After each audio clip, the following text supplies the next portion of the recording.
Point ভাগাভাগি করে বিশ্বকাপ মিশন শুরু ব্রাজিলের। শুরুতে গোল করেও ড্র নিয়ে সন্তুষ্ট থাকতে হলো মোরক্কানদের। ভিনিসিউসের গোলে মান বাঁচালো সেলেসাওরা। দেশের বিভিন্ন সীমান্তে বিএসএফ এর পুশিন চেষ্টা রুখে দিল বিজিবি ও স্থানীয়রা। কুষ্টিয়ার দৌলতপুরে শূন্য রেখায় 13 জন।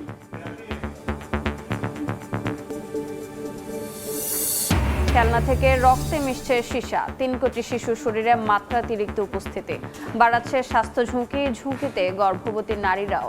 বাজার নিয়ন্ত্রণ ও নজরদারি বাড়ানোর তাগিদ। প্রস্তাবিত বাজেটে কমেছে এভিয়েশন ও পর্যটন খাতে বরাদ্দ। বাস্তবমুখী নয় সংকট বাড়ার শঙ্কায় সংশ্লিষ্টরা। হাব তৈরির স্বপ্ন খাতা কলমেই থাকবে বলছেন বিশেষজ্ঞ। এবং যুক্তরাষ্ট্র ইরান সমঝোতা সই আজ। হরমুজ প্রণালী খুলে দেওয়ার আশা ট্রাম্পের। দিনক্ষণ এখনো চূড়ান্ত হয়নি, দাবি তেহরানের। চুক্তির অংশ নয় ইসরায়েল।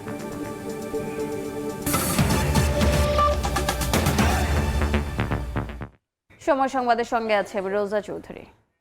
শুরুতেই বিশ্বকাপ প্রসঙ্গ।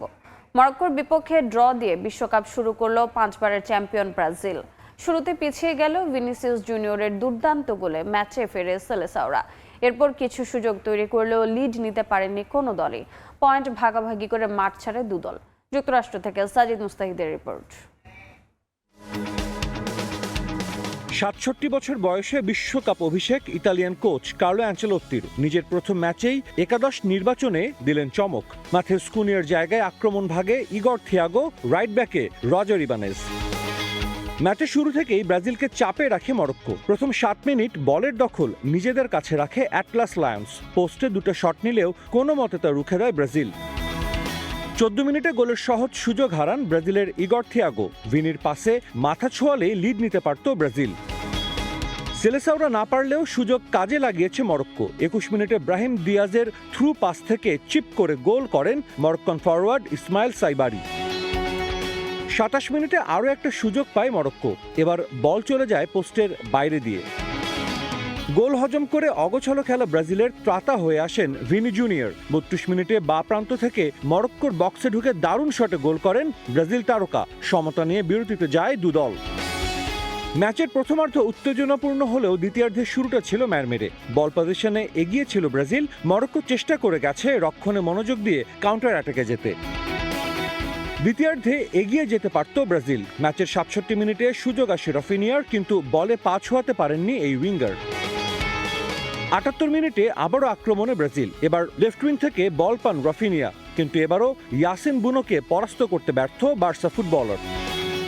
ম্যাচের একেবারে শেষ দিকে এসে একটা গোলের সুযোগ এসেছিল মরক্কোর সামনে। সেটা রুখে দিয়ে দলকে অঘটনের হাত থেকে বাঁচান অ্যালিসন বেকার।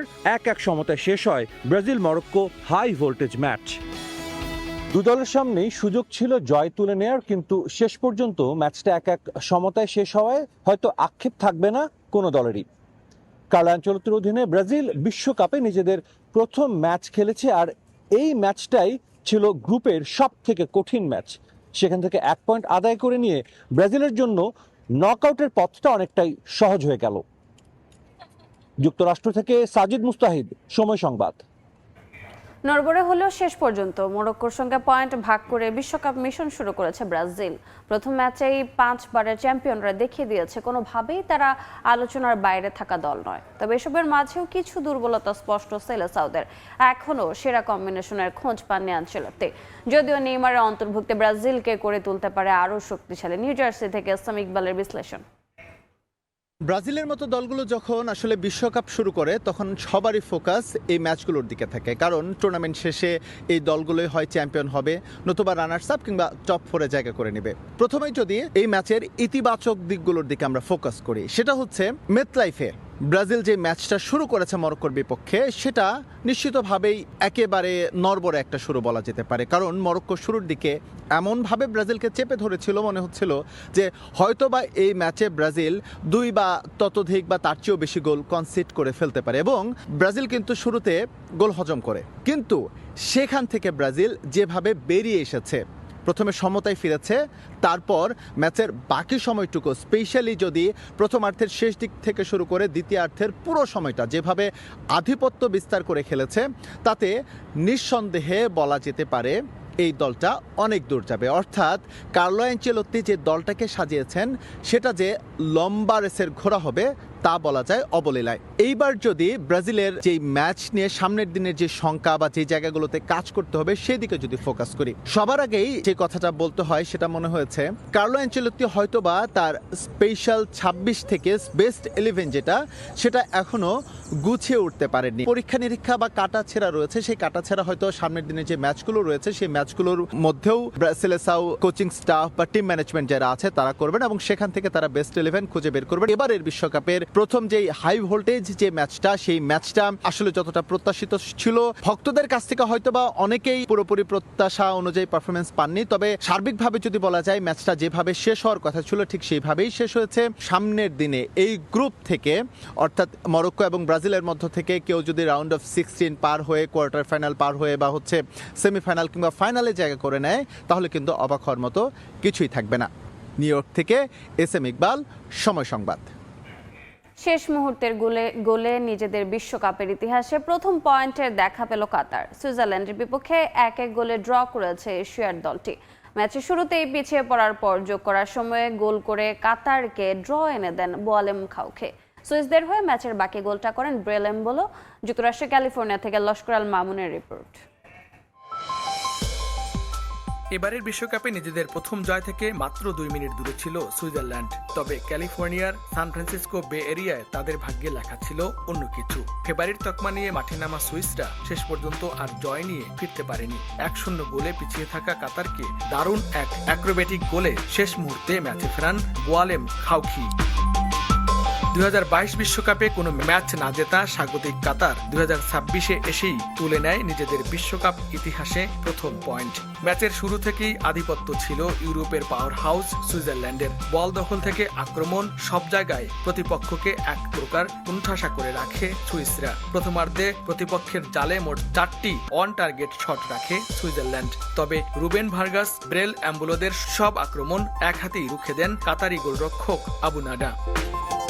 গোল পেতে সুইজারল্যান্ডের অপেক্ষা করতে হয়েছে ম্যাচের 17 মিনিট পর্যন্ত। দুর্দান্ত পারফর্ম করা গোলরক্ষক আবু নাডাই পেনাল্টি উপহার দেন প্রতিপক্ষকে। সেখান থেকে গোল করে লিড এনে দেন ব্রেল এমবোলো। প্রথমার্ধের যোগ করার সময়ে স্কোর লাইন হতে পারত 2-0, তবে গোল লাইন ক্লিয়ার করে সেই দফায় দ্য মেরুনদের রক্ষা করেন আল ওই। প্রথমার্ধে আর জালের দেখা পায়নি সুইসরা। 1-0 গোলে এগিয়ে থেকে বিরতিতে যায় ইউরোপের এই দলটি। দ্বিতীয়ার্ধেও প্রতিপক্ষকে চাপে রাখে সুইজারল্যান্ড, তবে কিছুতেই কাতারের রক্ষণ ভাঙতে পারেনি গ্রান্ট জাকারা। অন্যদিকে ম্যাচে ফিরতে মরিয়া কাতার খেলে অল আউট ফুটবল। ম্যাচের একেবারে শেষ মুহূর্তে সুইসের ডিফেন্স ফাঁকি দিয়ে হোমাম এলেমিনের ক্রস, সেখান থেকে দুর্দান্ত এক গোল করে কাতারকে ঐতিহাসিক ড্র এনে দেয় বোয়ালেম খাউখি। লস্কর আল মামুন, সময় সংবাদ, ক্যালিফোর্নিয়া, যুক্তরাষ্ট্র। এবার দেশের খবর। বিভ্রান্তি ছড়িয়ে দেশ অশান্ত করার ষড়যন্ত্র করছে স্বার্থান্বেষী মহল, এমন মন্তব্য করে গণতন্ত্র রক্ষায় সবাইকে সতর্ক থাকার আহ্বান জানিয়েছেন প্রধানমন্ত্রী। কক্সবাজারের চকরিয়ায় জনসমাবেশে তারেক রহমান আরও বলেন, যারা গণমুখী বাজেটের সমালোচনা করছে তারা জনগণের বন্ধু নয়। মিজানুর রহমানের ক্যামেরা আহমদ সালেহিনের রিপোর্ট। দিন গড়িয়ে রাত, কর্মব্যস্ত একটি দিন। কক্সবাজারের একদিনের সফরে এসে নির্বাচনী প্রতিশ্রুতি ও নানামুখী উন্নয়ন কর্মকাণ্ডের উদ্বোধন করে ব্যস্ত সময় পার করলেন প্রধানমন্ত্রী তারেক রহমান। তাই বিকেল 4টার সমাবেশে আসতে সময় লেগে যায় সন্ধ্যা 7:30। এ সময় দীর্ঘক্ষণ অপেক্ষারত নেতাকর্মী ও সাধারণ মানুষের ভালোবাসায় সিক্ত হন তিনি। সহধর্মিণীকে সঙ্গে নিয়ে জনতার অভ্যর্থনার জবাবও দেন সরকার প্রধান। বক্তব্যের শুরুতেই নির্বাচনী প্রতিশ্রুতি বাস্তবায়নের কর্মযজ্ঞ তুলে ধরেন প্রধানমন্ত্রী। চকরিয়া থেকে কক্সবাজার পর্যন্ত 2 লেনের রাস্তা 4 থেকে 6 লেন করার ঘোষণাও দেন তারেক রহমান। সদ্য পেশ করা 2026-27 অর্থ বছরের বাজেটে জনগণের স্বস্তির কথা তুলে ধরে প্রধানমন্ত্রী বলেন, যারা এই বাজেট নিয়ে বিরোধিতা করছে তারা জনগণকে বিভ্রান্ত করছে। বিএনপি সরকার এই বাজেটে কিসের উপরে ট্যাক্স বাড়িয়েছে বলেন তো ভাই? সিগারেটের উপরে ট্যাক্স বাড়িয়েছে, মদের উপরে ট্যাক্স বাড়িয়েছে। এখন যেই রাজনৈতিক দলগুলো মানি না, মানব না বলছে, তাহলে কি আমরা ধরে নিব যে তারা সিগারেট এবং মদের উপরে কেন ট্যাক্স বাড়ালো সেই জন্য মানি না, মানব না করছে? এরা তো জনগণের বন্ধু না। এরা কি জনগণের বন্ধু? নির্বাচনের আগে জান্নাতের টিকিট বিক্রি করা একটি দল অতীতের মতো দেশে অস্থিতিশীল করার ষড়যন্ত্র করছে মন্তব্য করে সরকার প্রধান সবাইকে চক্রান্তকারীদের বিরুদ্ধে সতর্ক থাকার আহ্বান জানান। স্বার্থন্বেষী একটি মহল আবার বিভ্রান্তমূলক কথা বলে বাংলাদেশে অশান্তির সৃষ্টি করছে। আমাদের কাছে সতর্ক থাকতে হবে, সজাগ থাকতে হবে যে কোনোভাবেই যেন বাংলাদেশের গণতন্ত্রকে কেউ হত্যা করতে না পারে, কোনোভাবেই যেন বাংলাদেশের মানুষের গণতান্ত্রিক অধিকারকে আর কেউ ছিনিয়ে নিতে না পারে। পরে জনগণকে দেশের ভাগ্য উন্নয়নে কাজ করার আহ্বান জানিয়ে নতুন স্লোগান রচিত করেন সরকার প্রধান। বলেন, জনগণের স্বার্থ ও ভাগ্য উন্নয়ন করাই তার মূল পরিকল্পনা। এই বাজেট বাস্তবায়ন করার মাধ্যমে কৃষকের ভাগ্যের পরিবর্তন করতে চাই। এই বাজেট বাস্তবায়ন করার মাধ্যমে বাংলাদেশের নারীদের ভাগ্যের পরিবর্তন করতে চাই, তাদেরকে স্বাবলম্বী করতে চাই। আমরা বাংলাদেশের কৃষক ভাইদের ভাগ্যের পরিবর্তন করতে চাই। সেই জন্যই আমি বলছি, করব কাজ, গড়ব দেশ, সবার জন্য বাংলাদেশ। আহমেদ সালেহিন, সময় সংবাদ, কক্সবাজার। দেশের বিভিন্ন সীমান্তে বিএসএফ এর পুশিং চেষ্টা রুখে দিয়েছে বিজিবি ও স্থানীয়রা। এই মুহূর্তে কুষ্টিয়ার প্রাগপুর সীমান্তে আছেন সহকর্মী এস এম রাশেদ এবং চাঁপাইনবাবগঞ্জ সীমান্তে আছেন জাহাঙ্গীর আলম। সরাসরি প্রথমে যাচ্ছি রাশেদের কাছে। রাশেদ, কুষ্টিয়ার দৌলতপুরের যে প্রাগপুর সীমান্ত রয়েছে, সেই সীমান্তে গত পরশুদিন যে 15 জন পুশিনের ঘটনা ঘটেছে, তারা কিন্তু এখন পর্যন্ত 148 3H যে পিলার রয়েছে সেখানে অবস্থান করছে। তবে এই পুশিনকে কেন্দ্র করে কিন্তু কুষ্টিয়া দৌলতপুর সীমান্তে কিন্তু চরম উৎকণ্ঠা এবং এখানকার মানুষ যারা আছে তারা কিন্তু আসলে আতঙ্কগ্রস্ত হয়ে পড়েছে। কারণ কি, এই যে হঠাৎ করে যে 12 জন মানুষকে এভাবে পুশিন করলো, যার কারণে কিন্তু এলাকার লোকজন, বিশেষ করে স্থানীয়রা এবং বিজিবি লোকজন কিন্তু বাড়তি সতর্কতামূলক অবস্থানে রয়েছে। কারণ যে কোনো মুহূর্তে আসলে এখানে আবার পুশিনের আশঙ্কা করছে স্থানীয় সাধারণ মানুষ, আসলে যার কারণেই তারা কিন্তু বিজিবির সাথে কিন্তু এই সীমান্ত, বিশেষ করে 148 যে প্লারটি রয়েছে, এই প্লারের কিন্তু অপর প্রান্তে ভারত অংশে রয়েছে পশ্চিমবঙ্গের নদিয়া জেলার করিমপুর উপজেলা এবং এই প্রান্তে বাংলাদেশের অংশে রয়েছে কুষ্টিয়া জেলার দৌলতপুর উপজেলা। এই যে সীমান্ত রয়েছে মোট 300 গজ, এই 300 গজের মধ্যে কিন্তু আমাদের এই অঞ্চলে, বিশেষ করে বাংলাদেশের অংশে কিন্তু সাধারণ মানুষ তারা বিজিবিকে কিন্তু পুশিন ঠেকানোর জন্য তারা রাত দিন পরিশ্রম করছে বলে আমরা জানতে পেরেছি। বিশেষ করে সাধারণ মানুষ এবং সাধারণ মানুষের যে দাবি, এটা আসলে দ্রুত সময়ের মধ্যে একটি আসলে নিরসন করা আর প্রয়োজন বলে মনে করেন সীমান্তবর্তী সাধারণ মানুষ। এবং এই শূন্য রেখা বরাবর কিন্তু বিজিবির পক্ষ থেকেও কিন্তু অতিরিক্ত এখানে তারা সৈন্য সংখ্যা কিন্তু বৃদ্ধি করেছে, কারণ যাতে কেউ যাতে পুশিন যাতে ভারতীয় সীমান্তরক্ষী বাহিনী না করতে পারে সেই বিষয়ে আসলে স্থানীয় থেকে শুরু করে বিজিবিরা কিন্তু সর্বত্র সতর্ক অবস্থানে রয়েছে কুষ্টিয়া অঞ্চলের সাধারণ মানুষ এবং বিজিবিরা। তো আমি বাকি পুশিন নিয়ে আরো খবর জানতে আমরা চলে আসি চাঁপাইনবাবগঞ্জের সহকর্মী জাহাঙ্গীর আলমের কাছে। দফায় দফায় পুশিনের জোরপূর্বক ঠেলে দেওয়ার চেষ্টাকে ব্যর্থ করছে বিজিবি। চাঁপাইনবাবগঞ্জে গত 9 দিনের মধ্যে আসলে দ্বিতীয় দফায় আমরা গত শুক্রবার দিবাগত রাতেও দেখেছি পুশিনের চেষ্টা হয়েছে। যদিও বারবার আসলে এই স্থানীয়দের সহযোগিতায় বিজিবি এই পুশিনের যে চেষ্টা, যে অপতৎপরতা, সেটি আসলে প্রতিরোধ করছে এবং বাধার মুখেই এক প্রকার বাধ্য হয়েই আসলে বাংলাদেশের যে ভারতের যে শূন্য রেখা, সেখান থেকে আসলে বারবারই আসলে ঘুরিয়ে ফিরিয়ে নেওয়া হচ্ছে সেই সমস্ত পুশিনের চেষ্টা করা নাগরিকদের। গত পরশুদিন রাতে আসলে 12:30টার পর 15 জন নাগরিককে, নারী পুরুষকে, তাদেরকে বাংলাদেশের রোকনপুর, চাঁপাইনবাবগঞ্জের যে রোকনপুর সীমান্ত রয়েছে সেখান দিয়ে নৌকা যোগে ঠেলে পাঠানোর চেষ্টা হয়। পরবর্তীতে এই যে পুশিনের চেষ্টা, সেটিকে আসলে বাধা দেয় বিজিবি। বাধার মুখে এক প্রকার 2 ঘন্টা অবস্থান করার পরে আসলে তাদেরকে সৈন্য রেখার থেকে ভারতের অভ্যন্তরে ফিরিয়ে নেওয়া হয়। এরপরে আসলে সীমান্ত, রোকনপুর সহ নদী বেষ্টিত যে সমস্ত সীমান্ত এলাকা, চরাঞ্চল সহ যে সমস্ত সীমান্ত এলাকাগুলো রয়েছে সেগুলোতে ব্যাপক তৎপরতা বৃদ্ধি করা হয়েছে। পাশাপাশি 184 কিলোমিটার চাঁপাইনবাবগঞ্জ জেলায় যে সীমান্ত রয়েছে এর বেশিরভাগ অংশেই দুর্গম এবং চরাঞ্চল, নদী বেষ্টিত এলাকা এবং আমবাগানের এক প্রকার দুর্গম জঙ্গল অঞ্চল যেগুলো রয়েছে সেগুলোতে আসলে ব্যাপক তৎপর এবং নজরদারি বৃদ্ধি করা হচ্ছে। স্থানীয় গ্রামবাসীরাও আসলে এই যে টহল কার্যক্রম, এতে আসলে সহযোগিতা করছে বিজিবি সদস্যদের। বিজিবির পক্ষ থেকে আসলে স্থানীয়দের সহযোগিতা নেওয়া হচ্ছে, সচেতনতামূলক কার্যক্রম বিভিন্নভাবেই পরিচালনা করা হচ্ছে। পাশাপাশি স্থানীয় গ্রামবাসী বা সীমান্তের বাসিন্দাদের মধ্যেও একটা আতঙ্ক উদ্বেগ কাজ করছে যে এই সীমান্ত দিয়ে বারবার যেহেতু প্রশ্নের চেষ্টা হচ্ছে আরও বেশি সতর্কতা এবং দুই দেশের সরকারের আলোচনার মাধ্যমে আসলে এই যে নাগরিকদের পাঠানোর প্রক্রিয়াটা আসলে সম্পন্ন করার জন্য স্থানীয়রাও বলছেন। তো এ ছিল চাঁপাইনবাবগঞ্জ সীমান্ত থেকে আমার কাছে সর্বশেষ। সরাসরি যুক্ত ছিলাম চাঁপাইনবাবগঞ্জ এবং কুষ্টিয়ায়। সময় সংবাদে আরও থাকছে। সংকটে চট্টগ্রাম বন্দরের রেকর্ড 11 মাসে 32,20,000 কন্টেনার হ্যান্ডেলিং, 9,95,00,000 টন কার্গো খালাস, প্রবৃদ্ধি ধরে রাখতে সক্ষমতা বাড়ানোর পরামর্শ।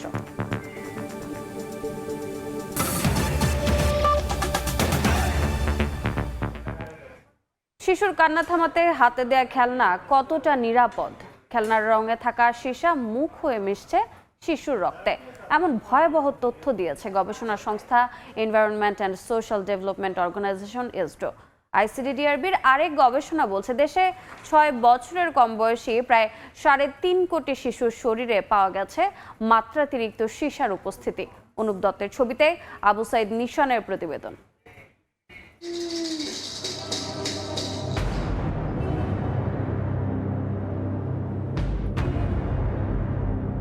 রঙিন খেলনায় মগ্ন শিশুরা, কেউ খেলছে, কেউ খেলনার অংশ মুখে দিচ্ছে, অথচ যে খেলনা আনন্দ দেওয়ার কথা সেটিই হয়ে উঠছে বিষের উৎস।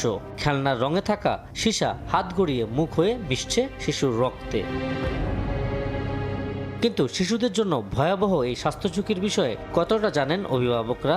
এই যে বিষাক্ত পদার্থগুলো যে দিচ্ছে এগুলো সবাইকে জানানো দরকার। বাচ্চারা অনেক ক্ষতি হতেছে। এসব খেলনা তো আমি ওদের সাথে খেলি, তো আমারও তো ক্ষতি হতে পারে। বাচ্চারা এই যে মুখে নিচ্ছে, যতবার আমি নিষেধ করবো আরো বেশি মুখে নিবে, এটাই স্বাভাবিক। তো আমাদের উচিত ওই দিক থেকে সচেতন হওয়া, যেন ওই ক্ষতিকর পদার্থ যেন খেলনায় না থাকে। গবেষণা সংস্থা environment and social development organisation ESDO বলছে কিছু রঙে পাওয়া গেছে নিরাপদ সীমার চেয়ে 1000 গুণেরও বেশি সীসা, যা ব্যবহার হয় শিশুদের খেলনা ও গৃহস্থালী রঙে। দেশে 6 বছরের নিচে প্রায় 3.5 কোটি বেশি শিশুর রক্তে পাওয়া যাচ্ছে বিষাক্ত ধাতু সীসা, যার অন্যতম কারণ বাচ্চাদের এসব নিম্নমানের খেলনা। যেখানে আন্তর্জাতিক মানদণ্ড 90 ppm, সেখানে বেশ কিছু খেলনায় পাওয়া যাচ্ছে 1 লক্ষ ppm-এরও বেশি। গবেষণা সংস্থা এসডো বলছে শুধু শিশুরাই নয়, ঝুঁকিতে রয়েছেন গর্ভবতী নারীরাও। জরিপে দেখা গেছে প্রায় 8% অন্তঃসত্ত্বা নারীর রক্তে সীসার মাত্রা নিরাপদ সীমার ওপরে। খেলনায় অতিরিক্ত মাত্রায় সীসার উপস্থিতি পাওয়া গেছে। কালারফুল যেগুলো বেশি, লাল, হলুদ, সবুজ, এগুলোর মধ্যে বেশি পাওয়া, সাদাতেও পাওয়া গেছে। বাংলাদেশের শিশুরা 3 কোটির উপরে রক্তে তাদের সীসার অতিরিক্ত মাত্রা পাওয়া গেছে। সীসা আমাদের শিশু, আমাদের বয়স্ক, আমাদের গর্ভবতী নারী, তাদেরকে অনেকভাবে ক্ষতিগ্রস্ত করছে এবং ক্ষতিগ্রস্তটার লেভেলটা এমন যে যেটা আসলে রিকভার করা যায় না। ইউনিসেফ ও বাংলাদেশ পরিসংখ্যান ব্যুরোর 2025 সালের জরিপ বলছে দেশে 6 বছরের কম বয়সী শিশুর প্রায় 38% রক্তে সীসার মাত্রা নিরাপদ সীমার উপরে। সংখ্যার হিসাবে যা প্রায় 3.5 কোটি শিশু। আইসিডিডিআরবির গবেষণায় ঢাকার 68% শিশুর রক্তেও মিলেছে বিপজ্জনক মাত্রার সীসা। সারা দেশে লেডের অবস্থা আসলে খুবই ভয়াবহ। তার ভিতরে হচ্ছে ঢাকা সিটির মধ্যে যারা বসবাস করি তাদের অবস্থা হচ্ছে সবচাইতে খারাপ। তো ইমিডিয়েটলি আমাদের হচ্ছে যে সীসা থেকে শিশুদের রক্ষা করতে হলে এক্সপোজার সোর্সগুলো বন্ধ করতে হবে। এর কোনো অল্টারনেটিভ আসলে আমাদের নাই। বিশ্বব্যাংকের তথ্য অনুযায়ী সীসা দূষণের কারণে বাংলাদেশের শিশুদের প্রায় 2 কোটি আইকিউ পয়েন্ট হারিয়েছে। 20 মিলিয়ন আইকিউ পয়েন্ট লস হয়ে গেছে শিশুদের মধ্যে। বাংলাদেশ সরকার অ্যানুয়ালি 6 থেকে 9% জিডিপি লসের শিকার হচ্ছে। তো এটা শুধুমাত্র যে একটা এনভায়রনমেন্টাল ক্রাইসিস বা হেলথ ক্রাইসিস সেটা না, এটা কিন্তু একটা ওভারঅল দেশের যে জাতীয় যে উন্নয়ন সেখানেও কিন্তু ইম্প্যাক্ট ফেলছে। বিশেষজ্ঞরা বলছেন নিম্নমানের খেলনা ও পণ্যের বাজার নিয়ন্ত্রণ এবং কঠোর নজরদারি ছাড়া এই সংকট মোকাবেলা সম্ভব নয়। আবু সাইদ নিশান, সময় সংবাদ, ঢাকা।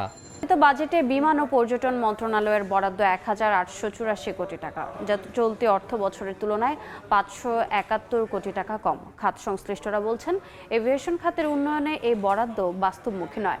এতে পর্যটন নিয়ে কার্যকর পরিকল্পনা না থাকার বিষয়টি আরও স্পষ্ট হয়েছে বলেও মনে করেন বিশেষজ্ঞরা। কাজল আব্দুল্লাহর রিপোর্ট। 2026-27 অর্থ বছরের জন্য প্রস্তাবিত বাজেট নিয়ে নানা মহলে চলছে বিশ্লেষণ। বিভিন্ন খাতের উন্নয়নে জোর দিয়ে বরাদ্দ বাড়িয়েছে সরকার। পরিকল্পনা অনুযায়ী আগামী 8 বছর অর্থাৎ 2034 সালের মধ্যে বাংলাদেশকে এভিয়েশন হাব হিসেবে গড়ে তুলতে চায় সরকার। বাজেট বক্তব্যে এমন তথ্যই জানিয়েছেন অর্থমন্ত্রী। দক্ষিণ পূর্ব এশিয়ার অন্যতম প্রধান এভিয়েশন হাবে উন্নীত করা উদ্যোগ নেওয়া হয়েছে। জাতীয় এয়ার কানেক্টিভিটি গ্রিড গড়ে তোলা, ঢাকা, চট্টগ্রাম, সিলেট আন্তর্জাতিক বিমানবন্দরকে লজিস্টিক্স ও যাত্রী হাবে উন্নীতকরণ। তবে প্রস্তাবিত বাজেটে এভিয়েশন ও পর্যটন মন্ত্রণালয়ের জন্য বরাদ্দ নিয়ে প্রশ্ন তুলেছেন খাত সংশ্লিষ্টরা। চলমান অর্থ বছরের সংশোধিত বাজেট থেকে মাত্র 584 কোটি টাকা বাড়িয়ে 1884 কোটি টাকা বরাদ্দের প্রস্তাব দেওয়া হয়েছে, যা চলতি অর্থ বছরের বরাদ্দকৃত টাকার চেয়ে 571 কোটি টাকা কম। ক্রমান্বয়ে প্রতি বছর এ খাতের বরাদ্দ কমছে, যা পর্যটন খাতকে সংকটে ফেলবে বলে মত সংশ্লিষ্টদের। সরকার যদি ইনফ্রাস্ট্রাকচারগত যে সুবিধাগুলো আমাদের প্রত্যাশার জায়গা আছে, আমাদের যে ট্যাক্সেশনের যে ব্যাপারগুলো আছে সেগুলোকে থেকে যদি আমাদের মুক্ত করার সুযোগ থাকে, তাহলে আমি বলবো যে বাংলাদেশের জিডিপির কন্ট্রিবিউশন 6 to 7% যাওয়া সম্ভব। লক্ষ্যের উপরে ভিত্তি করে অ্যাক্টিভিটিস নির্ধারণ হয়, অ্যাক্টিভিটিসের উপরে ভিত্তি করে আপনার বরাদ্দ হয়। তো আমার তো লক্ষ্যই নাই, এখন আমাদের কোনো লক্ষ্য নাই। কেউ বলতে পারবে না আপনাকে যে আগামী 5 বছর পরে বাংলাদেশের ট্যুরিজম সেক্টরকে আমরা অমুক জায়গায় নিয়ে যেতে চাই। এদিকে এভিয়েশন খাতের উন্নয়নে আন্তঃবিমানবন্দরে যোগাযোগ বৃদ্ধি ও অবকাঠামো সক্ষমতা উন্নয়নে গুরুত্ব না দিলে এভিয়েশন হাবের স্বপ্ন খাতা কলমেই থাকবে বলে মত বিশেষজ্ঞদের। ট্যুরিজমের যে প্রায়োরিটি সেক্টর হিসেবে দেখার যে জায়গাটা, সেই জায়গাটাও তো আমার মনে হয় যে কিছুটা ঘাটতি রয়েছে আমাদের। এবং হিস্ট্রিক্যাল প্যাটার্ন অনুযায়ী আমরা যদি দেখি, সবাই আমরা ঘুরতে পছন্দ করি, কিন্তু কেন যেন মানে পর্যটনের যখন গুছিয়ে পর্যটন করার ব্যাপারটা আসে আমরা করে উঠতে পারি না। এটা তো নেটওয়ার্কিং এবং দেশের মধ্যে ব্যবসা বাণিজ্যের উন্নয়ন, ট্যুরিজম সেক্টরের উন্নয়ন এবং একটা বড় ধরনের চাকরির বাজার সৃষ্টি করেছে। তাদের এয়ারলাইনগুলোতে প্রচুর পরিমাণে বাংলাদেশি স্টাফ তারা কাজ করছে, বিভিন্ন পদে কাজ করছে।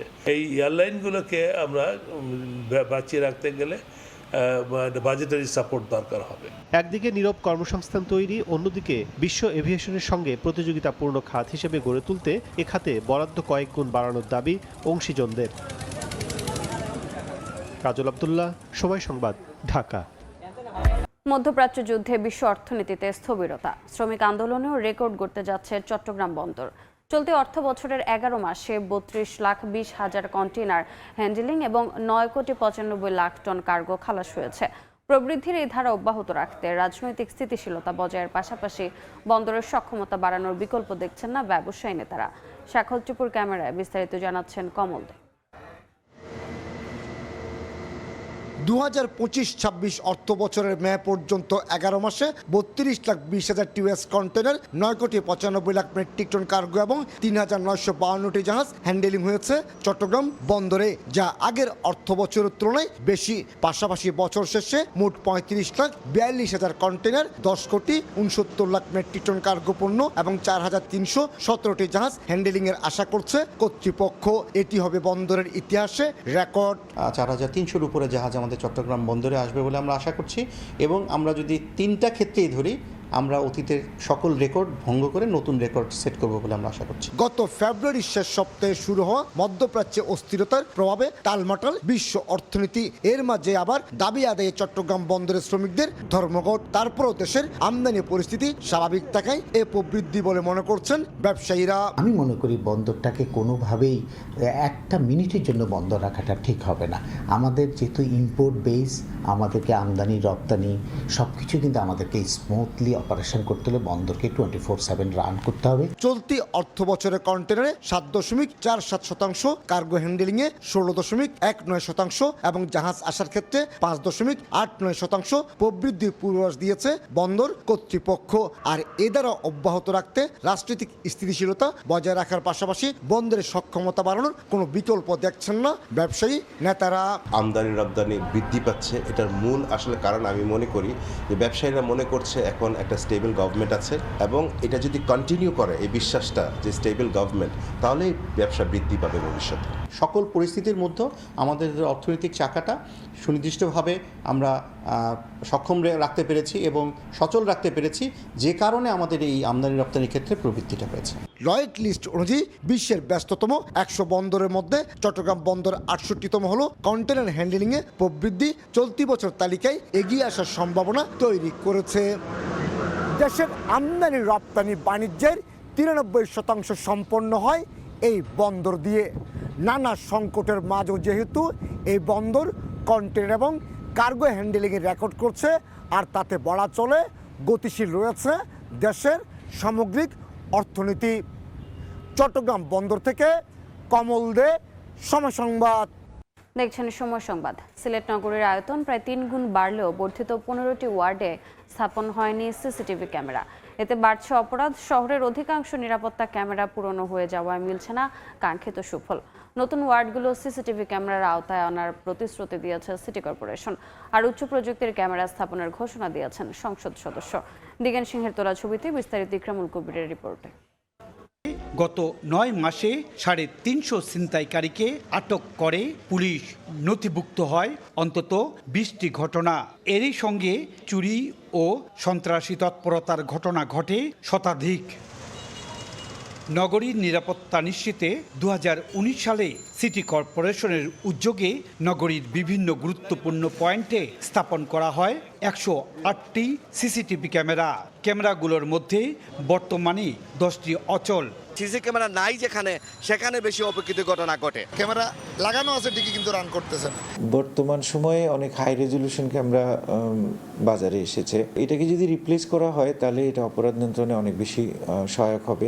2021 সালে সিলেট নগরীর 27 ওয়ার্ড 42 ওয়ার্ডে সম্প্রসারণ করা হয়। নতুন 15 ওয়ার্ড এখনো বাইরে সিসিটিভি ক্যামেরার আওতায়। আইন শৃঙ্খলা পরিস্থিতিতে উদ্বেগ প্রকাশ করে শিগগিরই সিসিটিভি ক্যামেরা স্থাপনের প্রতিশ্রুতি দিয়েছেন সিটি কর্পোরেশন প্রশাসক।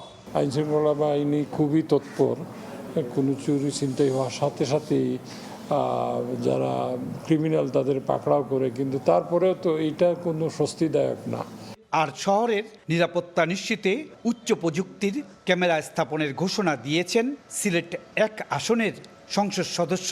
ফেশিয়াল রিকগনিশনে সক্ষম AI driven camera Sylhet city কর্পোরেশনের আওতাধীন প্রত্যেকটা এলাকা এই মনিটরিংয়ের ব্যবস্থার জন্য আগামী দিন আমরা পদক্ষেপ নেব।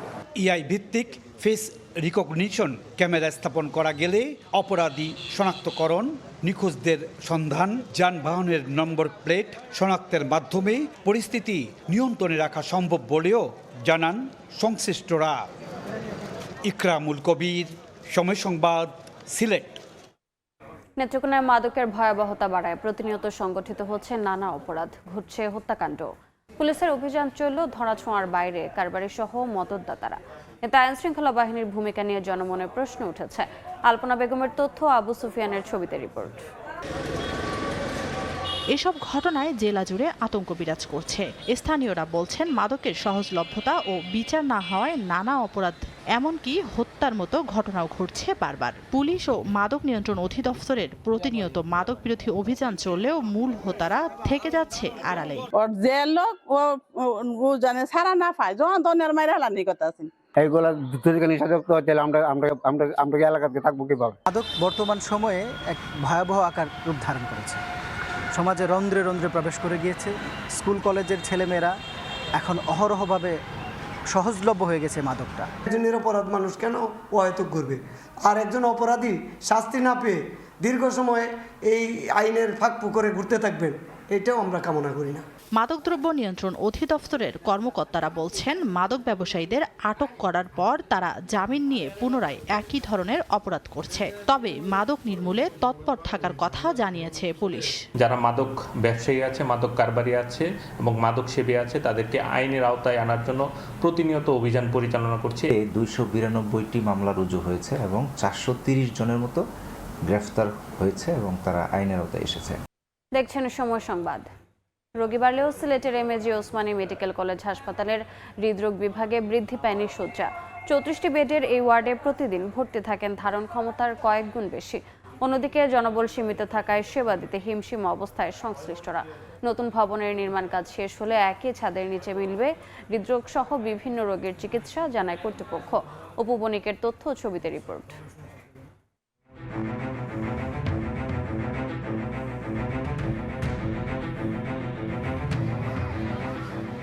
Sylhet MAG Osmani medical college হাসপাতালের হৃদরোগ বিভাগ। এখানে রয়েছে মাত্র 34টি শয্যা, অথচ প্রতিদিন এই ওয়ার্ডে ভর্তি থাকেন প্রায় 150 জন রোগী।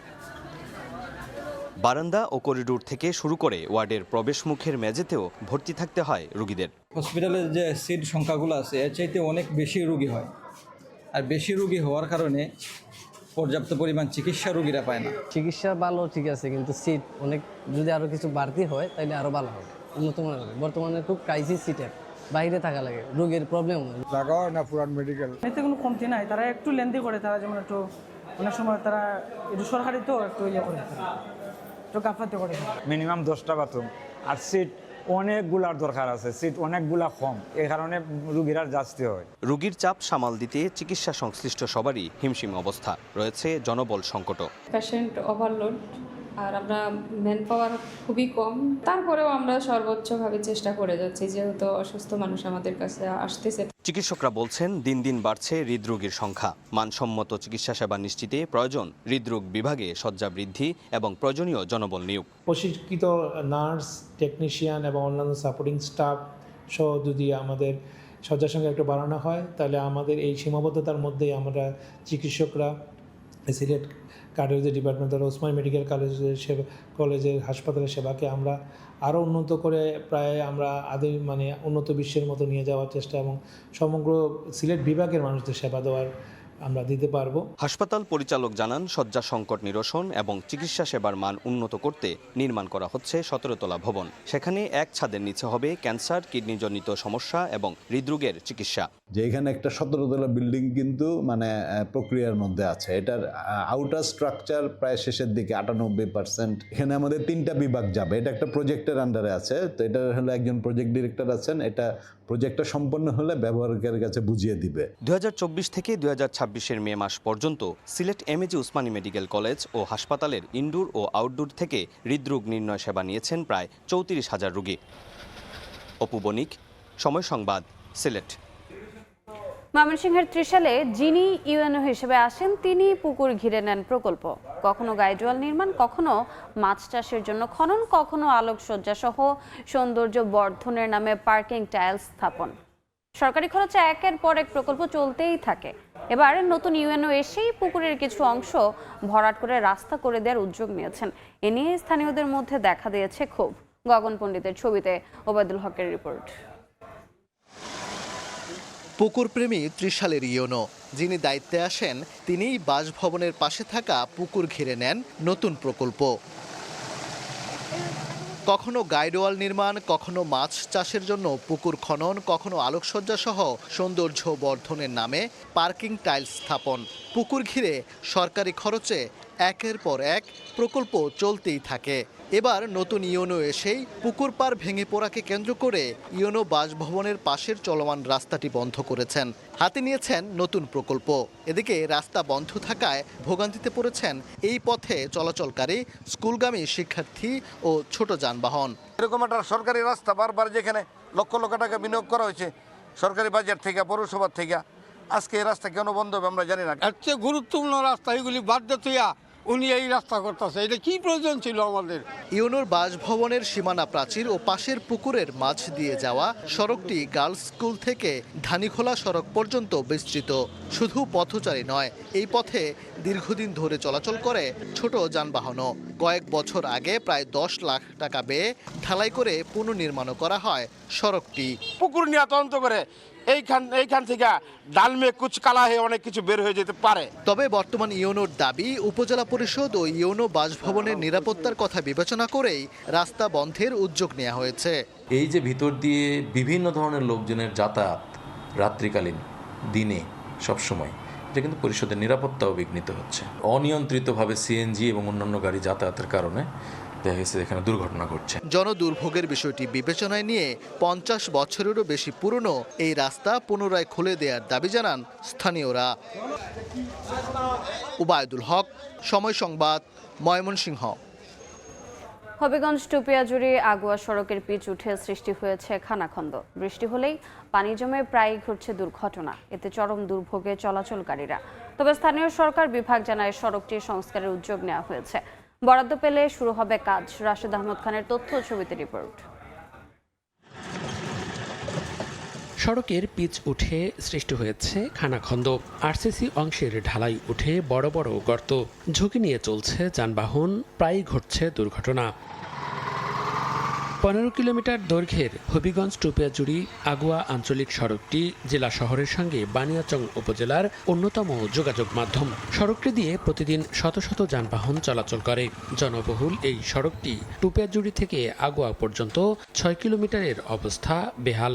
আমাদের রাস্তার অবস্থাটা একবারে খারাপ।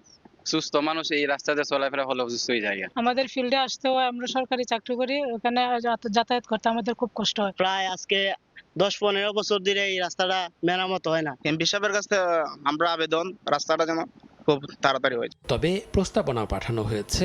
অর্থ বরাদ্দ পেলে টেন্ডার প্রক্রিয়া করে সড়কটি সংস্কারে কাজ শুরু হবে বলে জানালো স্থানীয় সরকার বিভাগ। রাস্তাটি 2026-27 অর্থবর্ষের মেরামতের জন্য প্রস্তাব প্রেরণ করা হয়েছে। প্রস্তাবটি অনুমোদিত হলে মেরামতের প্রয়োজনীয় পদক্ষেপ গ্রহণ করা হবে। দীর্ঘ 10 বছর ধরে সংস্কার নেই সড়কটির। সময় সংবাদ, হবিগঞ্জ। শত কোটি টাকা ব্যয়ে নির্মিত মৌলভীবাজারের কাশিমপুর পাম্প হাউস পুরোপুরি ব্যাহত হচ্ছে কাওয়া দিঘির হাওরের পানি নিষ্কাশন। এতে নষ্ট হচ্ছে হাওরের শত কোটি টাকার বড় ফসল। নিঃস্ব হচ্ছেন কৃষক। সমস্যা নিরসনে প্রয়োজনীয় উদ্যোগের কথা জানিয়েছে জেলা প্রশাসন। শাহ ওলিদুর রহমানের পাঠানো তথ্য ও মোহাম্মদ ইয়ারুপ আহমদের ছবিতে রিপোর্ট। আগাম বন্যা নিয়ন্ত্রণ, পানি নিষ্কাশন ও সেচের মাধ্যমে মৌলভীবাজারের কাউয়া দিঘি হাওরে জমি থেকে অতিরিক্ত ফসল উৎপাদনের আশা নিয়েই কাশিমপুর পাম্প হাউস প্রকল্পটি নির্মাণ করা হয়। তবে বর্তমানে পাম্প হাউসটি পানি নিষ্কাশনে পুরোটাই ব্যর্থ। পানি উন্নয়ন বোর্ড বলছে পাম্পগুলোর পানি নিষ্কাশন ক্ষমতা রয়েছে প্রতি 24 ঘন্টায় 15.5 লাখ ঘনমিটার। অথচ চলতি বছর বর্ষার আগেই 7 কোটি ঘনমিটার বৃষ্টিপাতে কাওয়াদিঘি হাওর ভরে ওঠে। এতে এই পাম্পগুলো জলাবদ্ধতা নিরসনে কাজে আসেনি। এতে এক মুঠো ধানও ঘরে উঠাতে পারেনি সদর ও রাজনগর উপজেলার কৃষক। আমরা কষ্ট করি আলি ফেলাইতাম পাই না, সময় গেল এইগুলাতে আমরা বিপদী। আমার অস্তিত্ব একবারে শেষ। কৃষকদের অভিযোগ, অপরিকল্পিতভাবে নির্মিত পাম্প হাউসে পশ্চিমে 6 ব্যান্ড রেগুলেটরিও কোনো কাজে আসছে না। নিচের দিকে নির্মিত হওয়ায় হাওরের ময়লা আবর্জনা ও কচুরিপানা আটকে থাকছে। কৃষকরা পাম্প হাউসটি সুস্থ সংস্কার নতুবা উচ্চ ক্ষমতার নতুন পাম্প স্থাপনের দাবি জানিয়েছেন। উচ্চ ক্ষমতা সম্পন্ন একটা পাম্প হাউস যদি প্রতিস্থাপন করা হয় তাহলে আমরা হয়তো কিছুটা এই পানিতে তলিয়ে যাওয়ার থেকে নতুন করে করা, এটাই লেগে আমরা আবেদন। কাশিমপুর পাম্প হাউসের যদি সংস্কার করা হয় পাম্পগুলোর, তাহলে কিছুটা হলেও এই জলাবদ্ধতা থেকে এই অঞ্চলের মানুষকে মুক্তি দেওয়া যাবে। পাম্পগুলোর অতিরিক্ত পানি নিষ্কাশন ক্ষমতা না থাকায় হাওরে এই ক্ষয়ক্ষতি বলছেন পানি উন্নয়ন বোর্ড ও কৃষি কর্মকর্তা।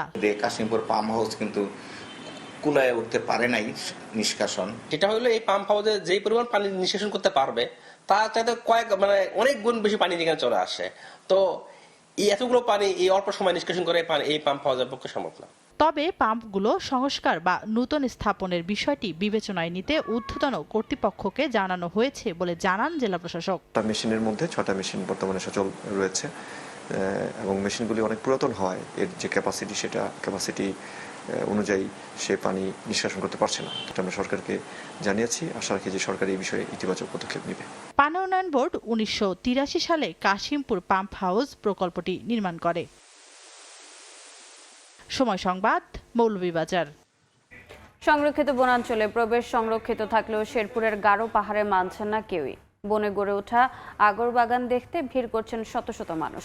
এতে হুমকির মুখে পড়ছে স্বাভাবিক পরিবেশ ও বন্যপ্রাণী। তবে নিষেধাজ্ঞা বাস্তবায়নে শুধু সাইনবোর্ড দেওয়ার আশ্বাস বন বিভাগের। শহীদুল ইসলাম হীরার তথ্য, বাবু চক্রবর্তীর তোলা ছবিতে রিপোর্ট। প্রকৃতির সৌন্দর্যে ঘেরা শেরপুরের গারো পাহাড়ে জীববৈচিত্র্য রক্ষায় সংরক্ষিত বনাঞ্চল হিসেবে ঘোষণা করা হয়। নিয়ম অনুযায়ী সাধারণ মানুষের প্রবেশ নিষিদ্ধ হলেও বাস্তবে দেখা যাচ্ছে ভিন্ন চিত্র। বনের ভিতর গড়ে ওঠা বিরল প্রজাতি ও আগরবাগানের সৌন্দর্য দেখতে প্রতিদিনই ভিড় করছেন দর্শনার্থীরা। সামাজিক যোগাযোগ মাধ্যমে ছবি ও ভিডিও ছড়িয়ে পড়ার পর বেড়েছে মানুষের আগ্রহ। দিন দিন বাড়ছে পর্যটকদের চাপ। মানুষের বাড়তি উপস্থিতিতে শব্দদূষণ ও পরিবেশগত চাপে বন্যপ্রাণীর স্বাভাবিক বিচরণ, খাদ্য সংগ্রহে ব্যাপক প্রভাব পড়ছে। সবাই আসছে তাই আমরা ঘুরতে আসছি। সুন্দর যেহেতু সেই জন্য আমরা ছুটে আসি এই সৌন্দর্য দেখার জন্য। আমরা ঘোরাফেরা করলে বা আসা যাওয়া করলে তাতে তো আর গাছের কোনো ক্ষতি হওয়ার কথা না। এটি আসলে আলটিমেটলি বন্যপ্রাণী এবং বনের যে জীববৈচিত্র্য আছে এগুলো কিন্তু দীর্ঘমেয়াদী একটি হুমকির মুখে পড়বে। তবে বনে প্রবেশ নিরুৎসাহিত করতে গুরুত্বপূর্ণ স্থানে সতর্কতামূলক সাইনবোর্ড স্থাপন করা হবে জানালেন বন বিভাগের কর্মকর্তা। আমরা অচিরেই 2-1 দিনের মধ্যে একটা সাইনবোর্ড দেব যেন সাধারণ জনগণ এখানে না যায়। বন বিভাগের তথ্য অনুযায়ী ঝিনাইগাতির রাংটিয়া রেঞ্জের আওতায় তাওয়াকুচা বিটে 40 হেক্টর ও গজনী বিটে 50 হেক্টর জমিতে রয়েছে আগর বাগান। প্রতি লিটার আগর তেলের মূল্য প্রকারভেদে প্রায় 22 থেকে 35 লাখ টাকা। সময় সংবাদ, শেরপুর। এবারে দেশের বাইরের খবর। আজ সই হবে ইরান যুক্তরাষ্ট্র শান্তি চুক্তি। সামাজিক মাধ্যমে এমনটাই জানিয়েছেন মার্কিন প্রেসিডেন্ট ডোনাল্ড ট্রাম্প। এর পরপরই হরমুজ প্রণালী আন্তর্জাতিক নৌ চলাচলের জন্য খুলে দেওয়া হবে বলেও জানান তিনি। তবে রোববার কোনো চুক্তি সই হচ্ছে না বলে জানিয়েছে ইরানের পররাষ্ট্র মন্ত্রণালয়ের মুখপাত্র। এদিকে ইসরায়েলি চুক্তির অংশ নয় বলে জানিয়েছেন প্রধানমন্ত্রী বিনিয়ামিন নেতানিয়াহু। যুক্তরাষ্ট্র ইরান সমঝোতার সম্ভাবনা আগের যে কোনো সময়ের চেয়ে বেশি। সামাজিক যোগাযোগ মাধ্যমে মার্কিন প্রেসিডেন্ট ডোনাল্ড ট্রাম্প জানিয়েছেন দেশ দুটির মধ্যে একটি চুক্তি রোববার সই হওয়ার কথা রয়েছে। তিনি আরও জানান চুক্তি স্বাক্ষর হওয়ার পরপরই হরমুজ প্রণালী আন্তর্জাতিক নৌ চলাচলের জন্য খুলে দেওয়া হবে। ট্রাম্প বলেন পরিস্থিতি শান্ত হওয়ার পর যুক্তরাষ্ট্র ইরানের পারমাণবিক উপাদান নিজেদের নিয়ন্ত্রণে নেবে এবং তা নিষ্ক্রিয় করে ধ্বংস করবে। তবে ইরানের পররাষ্ট্র মন্ত্রণালয়ের মুখপাত্র ইসমাইল বাঘি জানিয়েছেন চুক্তি সইয়ের সম্ভাবনা খুব বেশি হলেও তা রোববারই হবে এমন নিশ্চয়তা নেই। জানান আগামী 2-1 দিনের মধ্যে জেনেভা বা অন্য কোথাও সফরের পরিকল্পনা নেই তাদের। যদিও মার্কিন গণমাধ্যম এক্সিওস জানিয়েছে পাকিস্তান, কাতার, মিশর ও তুরস্কের মধ্যস্থতায় হওয়া আলোচনার অংশ হিসেবে ভার্চুয়াল বৈঠকে এই সমঝোতা চূড়ান্ত হতে পারে। ইসরায়েল আলোচিত ইরান যুক্তরাষ্ট্র সমঝোতা স্মারক প্রক্রিয়ার অংশ নয় বলে জানিয়েছেন প্রধানমন্ত্রী Benjamin Netanyahu. Times of Israel জানিয়েছে টেলিফোনে ট্রাম্পের প্রতি কৃতজ্ঞতা প্রকাশ করেছেন নেতানিয়াহু, কারণ আলোচনার চূড়ান্ত চুক্তিতে ইরানে ইউরেনিয়াম সমৃদ্ধকরণ অবকাঠামো ভেঙে ফেলা, ক্ষেপণাস্ত্র উৎপাদনে সীমাবদ্ধতা আরোপের মতো বিষয়গুলো অন্তর্ভুক্ত করার প্রতিশ্রুতি দিয়েছেন মার্কিন প্রেসিডেন্ট। যদিও সম্ভাব্য চুক্তি নিয়ে উদ্বেগ প্রকাশ করেছেন ইসরায়েলের জ্যেষ্ঠ কর্মকর্তারা। তাদের দাবি যুদ্ধ শেষ হওয়ার আগেই ইরান অর্থনৈতিক ও কূটনৈতিক সুবিধা পেয়ে যাবে, কিন্তু পারমাণবিক কর্মসূচি নিয়ে কঠোর প্রতিশ্রুতি নিশ্চিত হবে না। মালিহা সুহরওয়ার্দী, সময় সংবাদ। পাকিস্তানের খাইবার পাখতুনখোয়ার উত্তর ওয়াজিরিস্তানে বড় ধরনের অভিযান চালিয়েছে দেশটির নিরাপত্তা বাহিনী। আইএসপিআর জানিয়েছে 3 দিনে মিরান শাহ এলাকায় 21 সন্ত্রাসীকে হত্যা করা হয়েছে, যাদের মধ্যে 4 জন ছিল শীর্ষস্থানীয় কমান্ডার। গোয়েন্দাভিত্তিক অভিযানে এখন পর্যন্ত মোট 48 জঙ্গি নিহত হয়েছে বলে দাবি করেছে সেনাবাহিনী। পাকিস্তান সেনাবাহিনীর মিডিয়া উইং থেকে এক বিবৃতিতে জানায় নিহত জঙ্গিরা ভারত সমর্থিত ফিতনা আল খাওয়ারিজ গোষ্ঠীর সদস্য ছিল। সেনাবাহিনীর দাবি নিহতরা একাধিক হামলা, নিরাপত্তা বাহিনীর সদস্য ও সাধারণ নাগরিকদের হত্যাকাণ্ডে জড়িত ছিল। আবারও বিশ্বকাপ প্রসঙ্গ। বিশ্বমঞ্চে বাংলাদেশকে এক গর্বের মুহূর্ত এনে দিয়েছেন লাল সবুজের বংশোদ্ভূত সঙ্গীত শিল্পী সঞ্জয় দেব। বিশ্বকাপে কানাডা পর্বে কেবল পারফরমেন্সে করেননি, এক ফাঁকে লাল সবুজ ইঙ্গিত করে বুঝিয়েছেন আমি বাংলাদেশ। দেশ জুড়ে যখন সঞ্জয় বন্দনা, তখন সময় সংবাদের মুখোমুখি হয়ে তিনি জানান ফিফা বিশ্বকাপ নিয়ে নিজের অভিজ্ঞতা আর ভবিষ্যৎ ভাবনা। টরন্টো থেকে সেই খবর জানাচ্ছেন রাশেদ লিমন। দর্শক, টরন্টো থেকে স্বাগত জানাচ্ছি, আমি রাশেদ লিমন। আমার সঙ্গে আছেন একজন বিশেষ অতিথি। বিশেষ কেন সেটি আসলে তাকে দেখলেই আপনারা বুঝতে পারছেন। আসলে গত 2 দিন আগে হলেও তাকে অনেক বিশেষণ দিয়ে বা অনেকভাবে তাকে পরিচয় করে দিতে হতো, বাট এই মুহূর্তে শুধু সঞ্জয় এটুকুই যথেষ্ট, কারণ সবাই আসলে আপনাকে চিনছে এবং বিশ্বকাপের মঞ্চে, বিশ্বকাপের উদ্বোধনী অনুষ্ঠানে আপনি যেভাবে বাংলাদেশকে, যেভাবে the way you represent Bangladesh, really as a Bangladeshi, বাংলাদেশের সবাই আপনাকে নিয়ে অনেক বেশি গর্বিত। কেমন লাগছে? অনেক ভালো লাগছে। এটা আমাদের সবার জন্য একটা প্রাউড মোমেন্ট। এটা আমার না, I always say I'm just the vessel. It's the support of my people, support of my parents, my grandparents, everybody, their love and সবার দোয়ার জন্য। জ্যাকেটটা পরেছিলেন, সেটা নেপথ্যের কাহিনী জানতে চাই। কিভাবে, কোন চিন্তা করে সেটি বানালেন, কিভাবে এটার ডিজাইন হলো? যখন সবাই জানতে পারলো যে আমি যাচ্ছি ওয়ার্ল্ড কাপে পারফরমেন্স করার জন্য, তখন সবাই আমাকে লিখলো রাইট বাংলাদেশের জার্সিটা পরে যাওয়ার জন্য। আমিও চাইতাম কিভাবে রিপ্রেজেন্ট করব আমি। তখন আমার ক্রিয়েটিভ ডিরেক্টর ছায়া, ওর সাথে আমি বসে এই স্লিভটা তৈরি করলাম। আর ওখানে আমাদের মোটিভ গুলো আছে যেগুলো আমাদের অনেক meaningful right, royal Bengal tiger. যখনই আমি এটা কথা বলি বা যখনই আমি জ্যাকেটটা পরতাম, আমার like my heart keeps beating ফাস্টার। এত বড় ইভেন্টে কিভাবে যুক্ত হলেন সেই গল্পটা একটু শুনুন। আগে আমি অ্যাকচুয়ালি বাংলাদেশের ক্রিকেট টিমের জন্য একটা গান বানিয়েছিলাম বিপিএল এ। Oh, really? So এলো বিপিএল, আমি মুজা, and we made this song. A lot of support from FIFA. They were amazing. They loved my story. They love our people. এই মুহূর্তে একটা প্রশ্ন আপনাকে না করলেই না, আর্জেন্টিনা না ব্রাজিল? এই ডিভাইডটা করিয়েন না। তারপরে এখন যত মানুষ আমাকে এখন জানতে পারলো, তখন যদি ভাবে ওদের টিমকে আমি সাপোর্ট না করতেছি, তাইলে না এটা বাংলাদেশে আমি জানি সবাই এটা একদম হাফ ডিভাইডেড। অসংখ্য ধন্যবাদ সঞ্জয় আমাদের সময় দেওয়ার জন্য। সঞ্জয়ের কথা ধরে আমরাও বলি যে সঞ্জয়কে দিয়ে শুরু, হয়তো বিশ্বকাপের মূল মঞ্চে ফুটবলেও একদিন বাংলাদেশ চলে আসবে। বাংলাদেশ সেই প্রত্যাশা রেখে বিদায় নিচ্ছি। আমি টরন্টো থেকে রাশেদ লিমন, সময় সংবাদ। এ পর্যায়ে শীর্ষ সংবাদগুলো জানিয়ে দিচ্ছি আরেকবার। পয়েন্ট ভাগাভাগি করে বিশ্বকাপ মিশন শুরু ব্রাজিলের। শুরুতে গোল করে ড্র নিয়ে সন্তুষ্ট থাকতে হলো মরক্কানদের। ভিনিসিউসের গোলে মান বাঁচালো সিলেসাওরা। দেশের বিভিন্ন সীমান্তে বিএসএফ এর পুশিং চেষ্টা রুখে দিল বিজিবি ও স্থানীয়রা। কুষ্টিয়ার দৌলতপুরে শূন্য রেখায় 13 জন।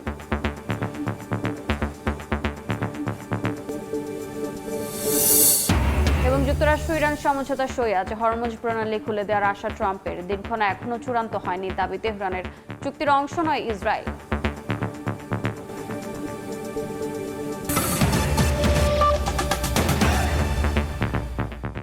এ ছিল সকাল 10টার সময় সংবাদে। দর্শক, বিশ্বকাপ ফুটবলে মহাযজ্ঞ সরাসরি সম্প্রচার করছে সময় টেলিভিশন। দেখতে চোখ রাখুন সময়ের পর। এরপর এ সময়ের বাণিজ্য নিয়ে সঙ্গে থাকবেন কাজল আব্দুল্লাহ। ধন্যবাদ রোজা। এ সময় বাণিজ্য নিয়ে আসছে কিছুক্ষণ পরে, সঙ্গে থাকুন সময়ের।